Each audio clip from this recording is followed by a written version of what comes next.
Thank you very much. I've noticed one country hasn't been mentioned in the report or in the debate, and that's China. The demand for sheep meat in China is rocketing.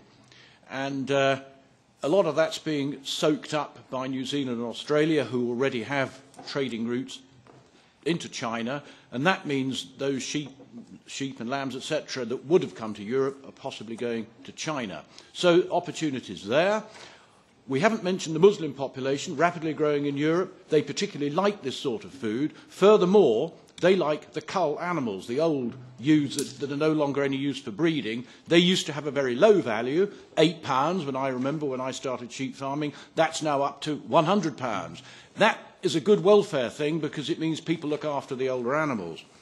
Brexit's been mentioned, and yes, there is a surplus of sheep meat in Britain. On the other hand, the French wine producers want to sell their wine to Britain, and the Spanish fruit producers want to sell their fruit there.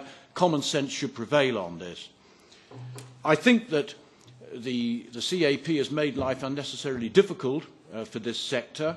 If you look at the EFAs, where you can grow protein crops, lucerne is an obvious one, or alfalfa for sheep. However, it has to be a pure stand by the rules.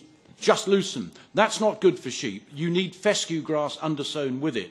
And if I was here on Wednesday, I'd like to say that to Commissioner, but I can't. That's something that could easily be adjusted, and it makes such a difference. Lucerne is really good for the ground. The other thing, of course, is the imposition of EID. That isn't helpful. There is no place on hill farms for complicated wands and magnets, all the rest of it. It isn't working. A double tagging with a flock number is quite satisfactory, and it puts people off.